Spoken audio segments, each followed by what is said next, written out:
복과 저주 그리고 심판이란 제목으로 은혜를 나누겠습니다.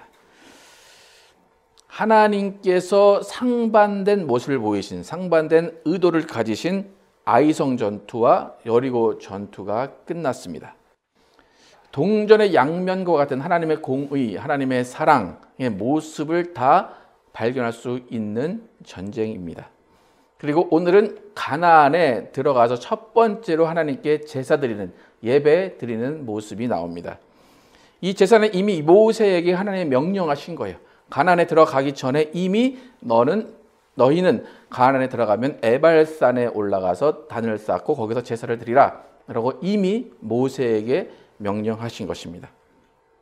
이 제사는 단순히 제사의 의미, 예배의 의미뿐만 아니라 가나안의 삶의 방향성을 제시하는 제사입니다. 하나님은 모세에게 에발산에서 제사를 드리라 명령하셨기 때문에 여호수아는 아이성 전투를 마치고 아이성과 가까운 한 20마일 정도 떨어진 에발산으로 올라갑니다.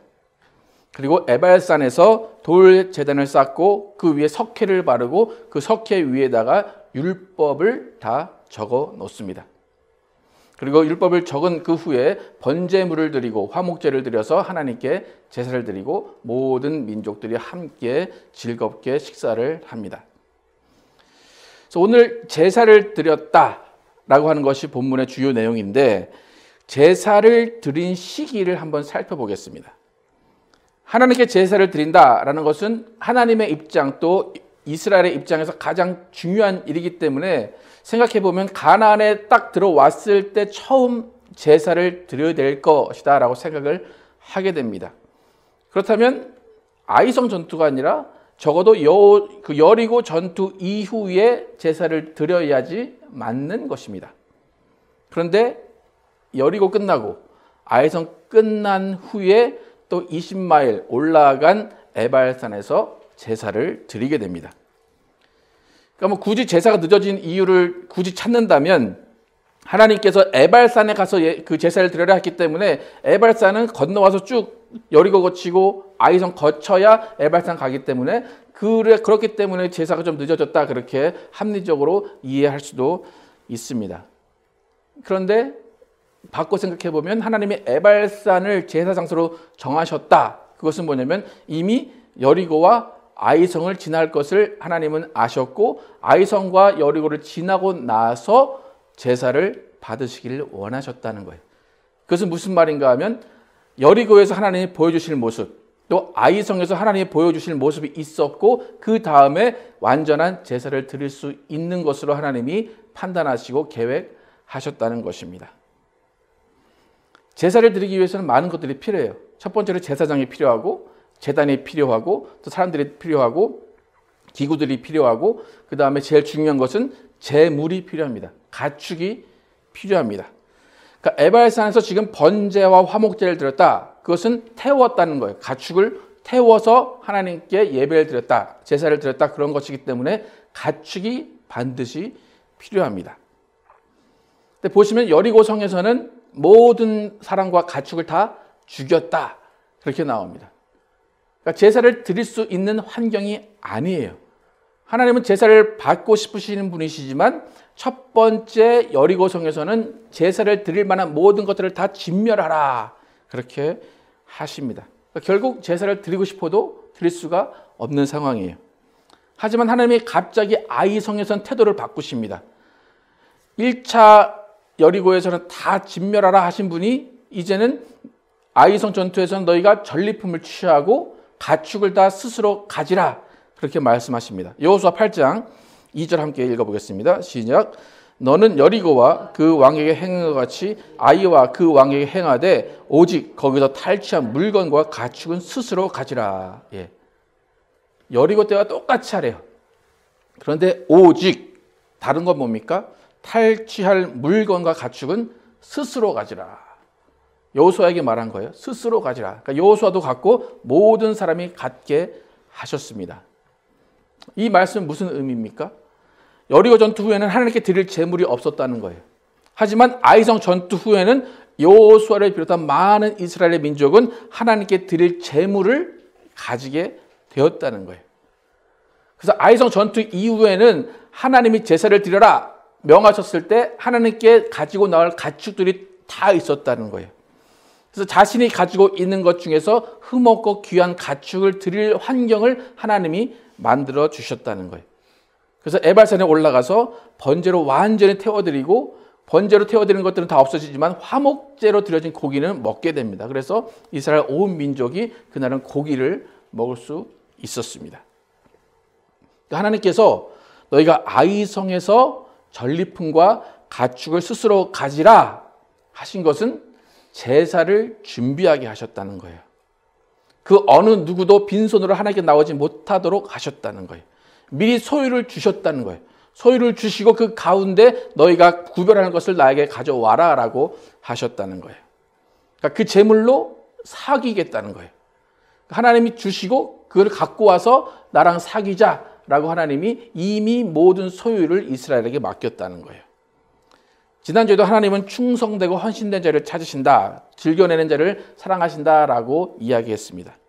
하나님은 제사와 예배를 위해서 우리가 하나님께 가지고 나올 것을 미리 예비하셨다는 거예요. 미리 주셨다는 거예요. 그것이 지금 아이성 전투에서 너희가 전리품과 가축 스스로 가지라 말씀하신 거예요. 스스로 가지라라는 것은 그건 다 네 거야가 아니라 내게 가지고 나올 물건을 내가 준 거야, 내게 가지고 나올 재물을 내가 준 거야 라는 의미로 받아들여야 됩니다. 그래서 우리가 예배에 가지고 나오고 우리가 재물을 가지고 나올 것을 하나님은 이미 주셨다는 거예요. 충성되고 헌신되는 것을 이미 하나님께 주셨기 때문에 하나님이 주신 것 중에서 구별해서 드려야 된다는 거예요. 그래서 그것을 구별해 드리지 않은 아간이 죽음을 당했다는 거예요. 받은 것이 없으면 못 내겠죠, 그죠? 받은 것이 없다면 안 내도 돼요. 번 것이 없다면 안 내도 돼요. 그건 당연한 거예요. 그런데 분명히 하나님은 빈손으로 나오지 마라 라고 명령하십니다. 한 사람도 빠지지 않고 빈손으로 나오지 마라 그렇게 말씀하십니다. 너희가 빈손으로 나오지 마라. 그것은 뭐예요? 바꿔 말하면 내가 이미 주었다라는 거예요. 네가 가지고 나올 것은 내가 줬기 때문에 나는 당연히 그것을 가지고 나오라고 할 권리가 있다라고 하나님 말씀하시는 거예요. 신명기 16장 16절 17절 함께 읽겠습니다. 시작. 너희 가운데 모든 남자는 1년에 3번 곧 무교절과 칠칠절과 초막절에 내 하나님 여호와께서 택하신 곳에서 여호와를 배웁되 빈손으로 여호와를 배웁지 말고 각 사람이 내 하나님 여호와께서 주신 복을 따라 그 힘대로 드릴지니라. 빈손으로 여호와를 뵙지 말라 그래요. 근데 빈손으로 나에게 나오지 마라 라고 한 근거는 뭐예요? 하나님이 이미 복을 주었다는 거예요.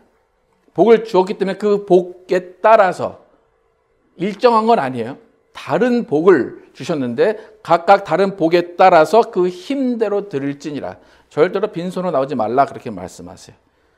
하나님은 각 사람에게 그 믿음에 따라서 그 믿음의 분량에 따라서 복을 이미 주셨다는 것이 하나님의 주장입니다.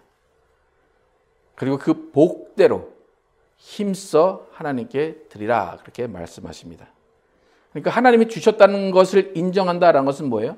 하나님께 빈손으로 나오지 않는다는 거예요. 내가 빈손으로 나오겠다. 그건 하나님 나에게 준 것이 아무것도 없다라고 하나님께 외친다는 거예요. 이런 사람은 하나님께 헌신하거나 순종하는 사람이 아니라 아간과 같이 하나님의 것을 도둑질하는 거예요.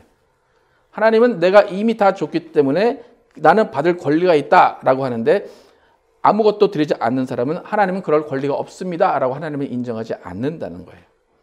아이성 전투에서 전리품과 가축을 스스로 가지라 하시는 하나님은 우리가 하나님의 것을 받기를 원하시는 분이고 또 하나님의 것을 드리기를 원하시는 그 교제를 하기를 원하신다는 거예요.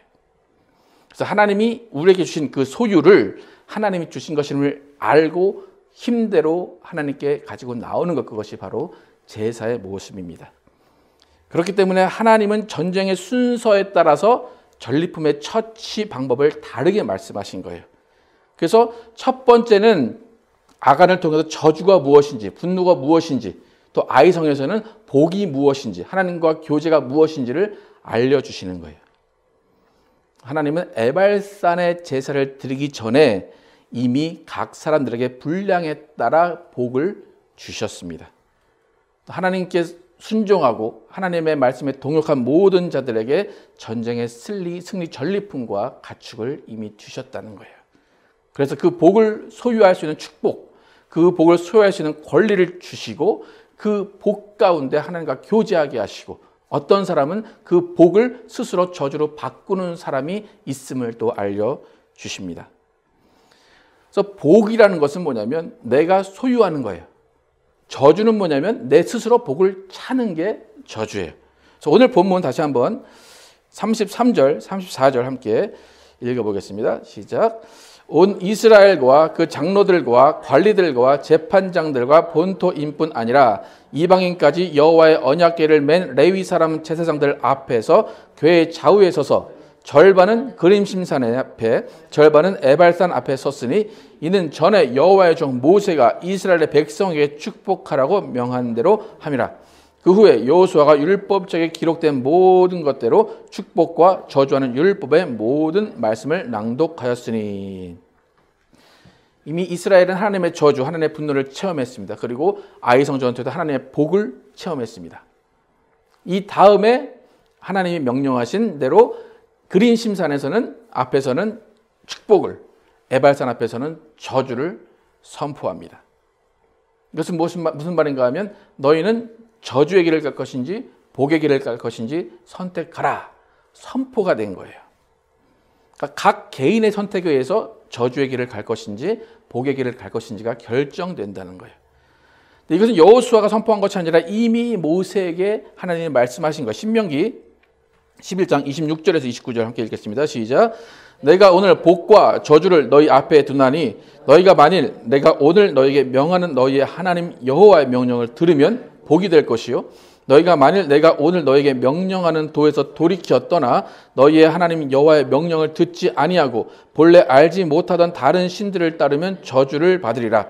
내 하나님 여호와께서 내가 가서 차지할 땅으로 너를 인도하여 들으실 때에 너는 그림신 산에서는 축복을 선포하고 에발산에서 저주를 선포하라. 그래서 그리심 산에서는 축복을, 에발산에서는 저주를 선포하게 하셨습니다. 이스라엘 전체를 공평하게 대하셔서 모두 아이성 전투에 올라가라. 그래서 아이성 전투에서 모두가 소유를 얻게 하셨어요. 그 다음에 하나님은 너희가 선택하라 말씀하세요. 그리고 복과 저주의 율법을 선포하십니다.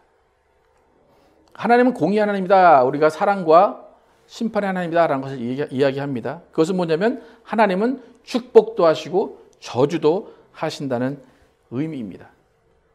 그러니까 모세에게 말씀하셨듯이 복과 저주는 이미 우리 앞에 놓여져 있습니다. 그 말씀에 순종하면 복을 받는 것이고 불순종하면 저주를 우리가 선택하는 거예요. 그러니까 복과 저주는 하나님이 누군 주시고 누군 안 주시고 그게 아니라 인간이 선택하는 거예요. 내 선택에 따라서 복이 올 수도 있고 저주가 올 수도 있다는 거예요. 그러니까 여러분이 복을 받았거나 저주를 받았거나 여러분이 선택한 거예요. 하나님이 나를 차별하셔서 나를 싫어하셔서 그렇구나. 그것이 아니라 여러분이 선택을 하신 거예요. 그러니까 죽음 아니면 생명, 복 아니면 저주를 선택하라 라고 말씀하세요. 그러니까 분명히 여러분은 지금 복의 길을 가고 있든지 저주의 길을 가고 있는 둘 중에 하나를 가고 있는 거예요. 그래서 여러분이 선택해서 여러분이 가고 있어요. 중간지대는 없어요. 복도 받고 저주도 받고 중간에 살자 그런 건 없어요. 복도 저주도 여러분이 선택했는데 그 모든 길은 하나님 안에 있어요. 절대로 저주가 마귀와 함께 있는 것이 아니에요.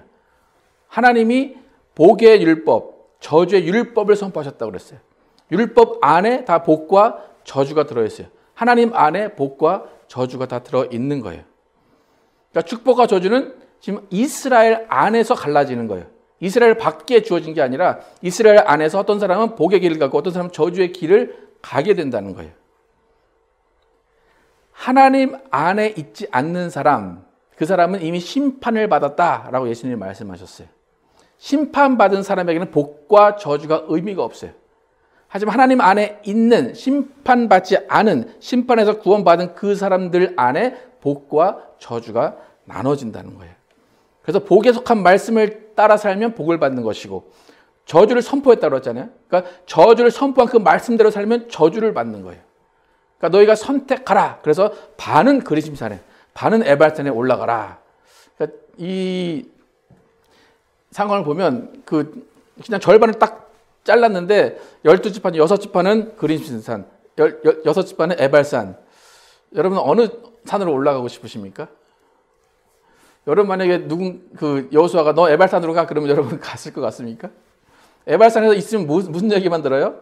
저주 율법만 들어요. 그리고 저주 율법 듣고 그 여섯 지파는 아멘 해야 돼요. 그래서 요즘 관광 성지 순례 가는데 에발산은 아무도 안 간대요.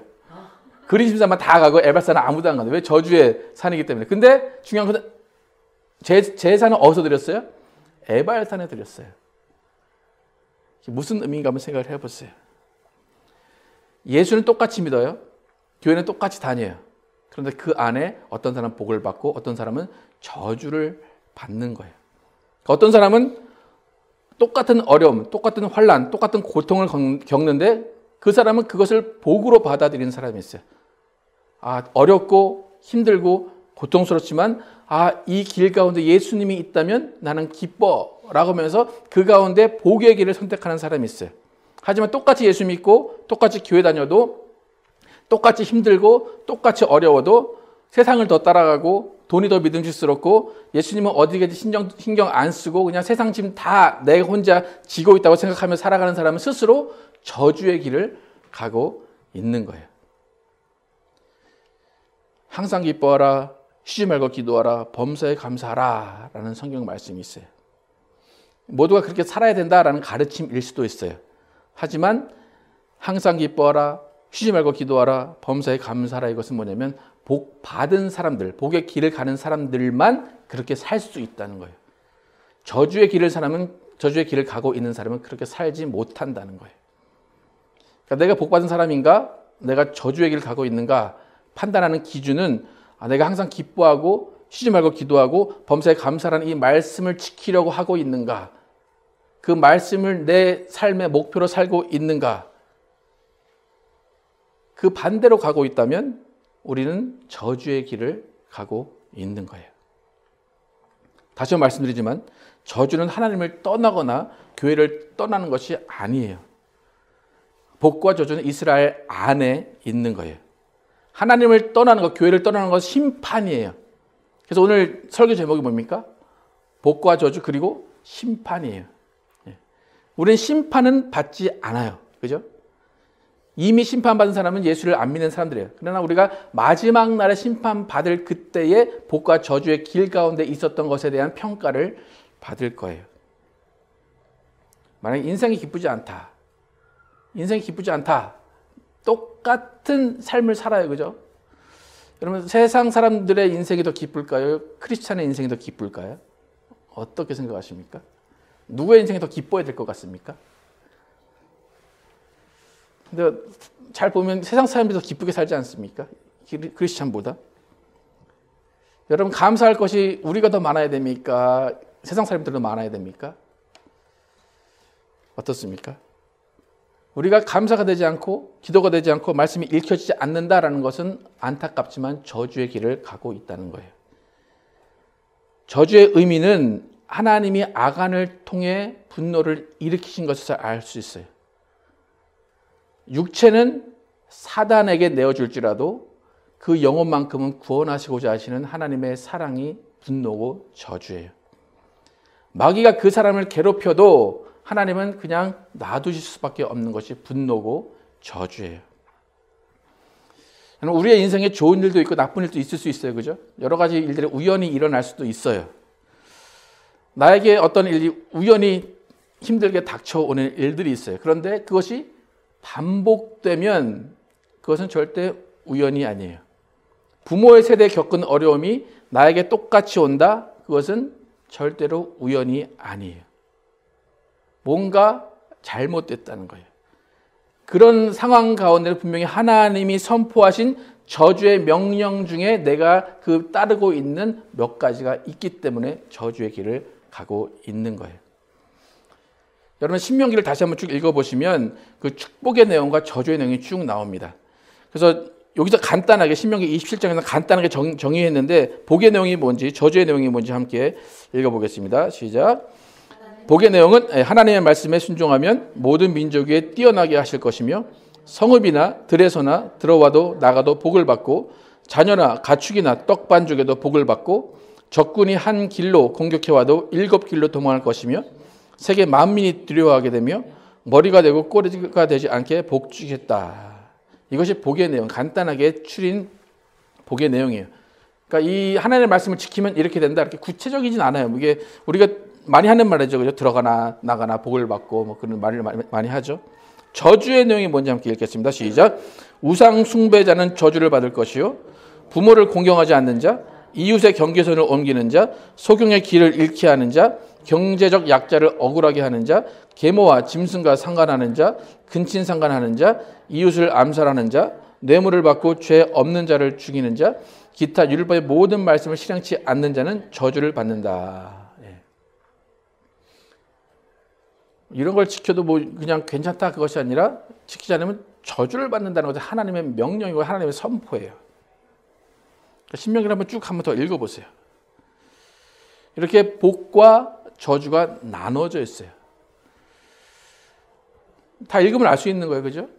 근데 가장 큰 문제는 뭐냐면 저주의 길이 이렇게 주어졌어요. 이것을 안 지키면 저주야. 또 이대로 행하면 저주야. 근데 알면서도 간다는 게 가장 큰 문제예요. 말씀 지켜야 되는 거 다 알아요. 그죠? 근데 안 지켜요. 안 지키면 저주인 걸 알아요. 근데 그냥 가요. 어쩔 수 없지라고 하면서 간다는 거예요. 저주인 것을 알면서 즐거움 때문에 혹은 자존심 때문에 혹은 욕심 때문에 혹은 허영심 때문에 저주의 길을 가는 사람이 많다는 거예요. 우상 숭배하면 하나님이 저주하신다 알아요. 근데 이스라엘은 어때요? 알면서 숭배하고 저주의 길을 가요. 당장의 쾌락을 쫓아서 우상을 따라간다는 거예요. 부모를 공경하지 않으면 저주가 임하는 걸 분명히 알아요.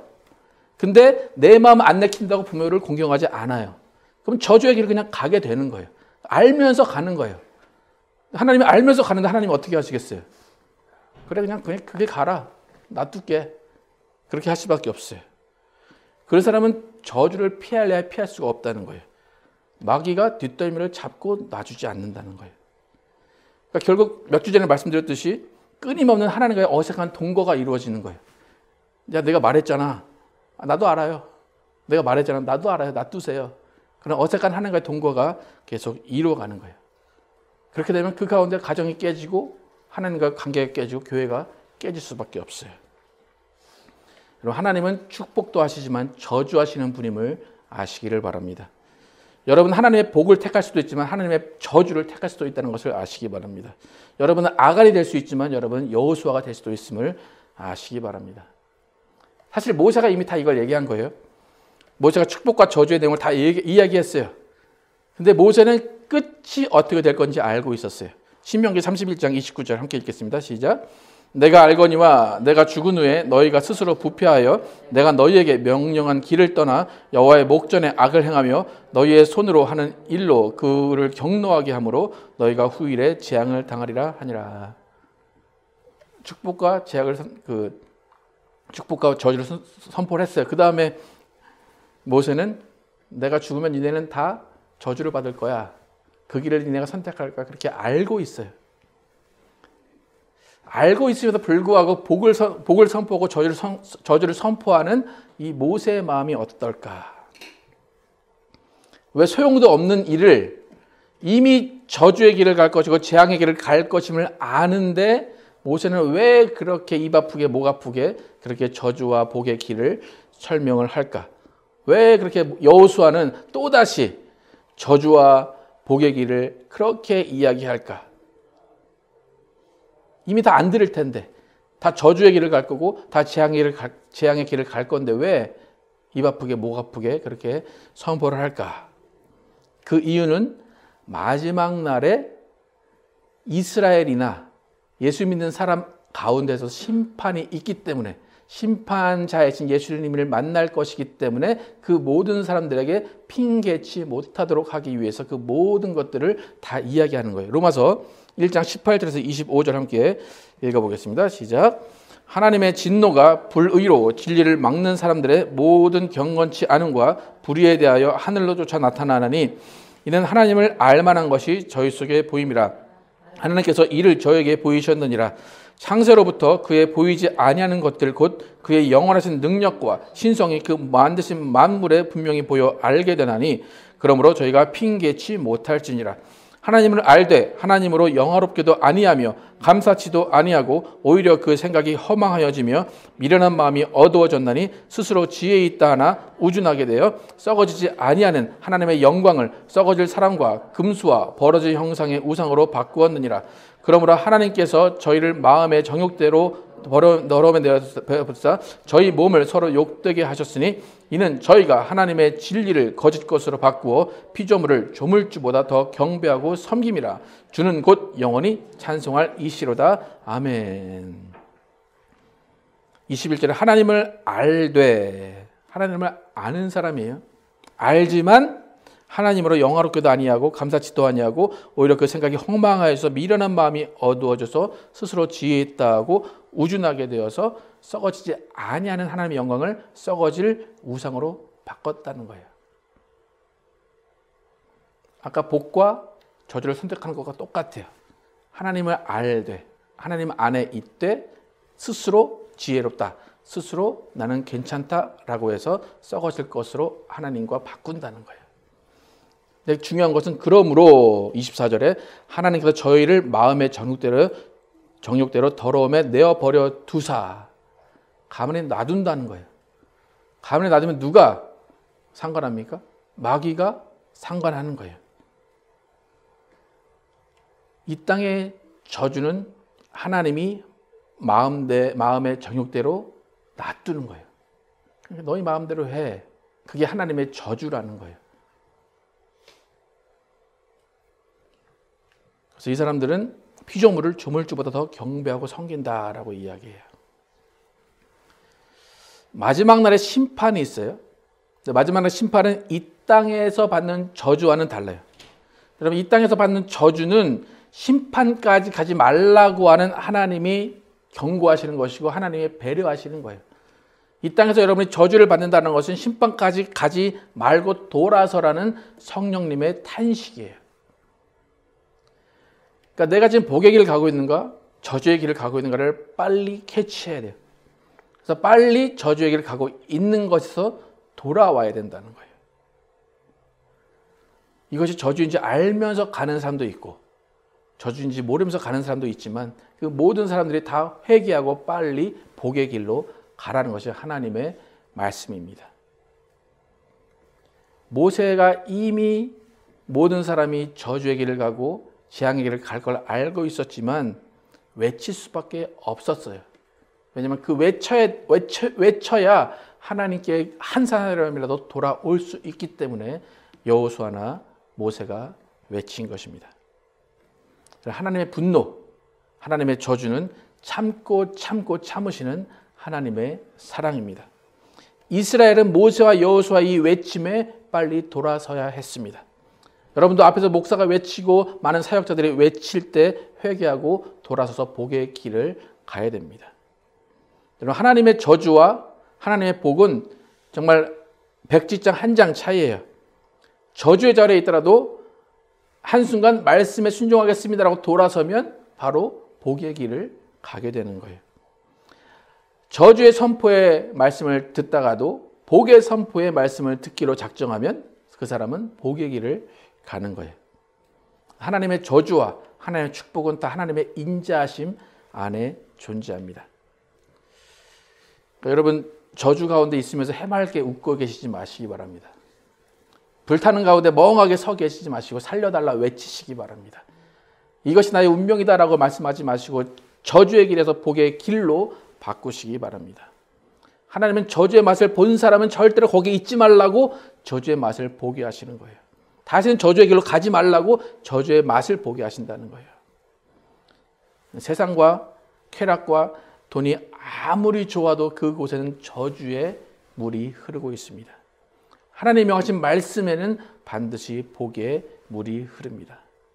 여러분, 저주가 아닌 복을 선택하시기 바랍니다. 자녀들을 저주의 늪에 놔두지 마시기 바랍니다. 여러분의 선택에 따라서 자녀들이 복의 길을 갈 것인가 저주의 길을 갈 것인가가 선택됩니다. 마귀 권세가 여러분의 가정을 넘보지 못하도록 하시고 여러분은 축복의 그리심산에서 선포되는 그 말씀에만 아멘 하시기 바랍니다. 절대로 에발산에서 나오는 그 말씀에 아멘 하지 마시기 바랍니다. 에발산에 나오는 말씀은 꿀과 같이 달 수도 있어요. 육체적으로 쾌락이 있을 수 있어요.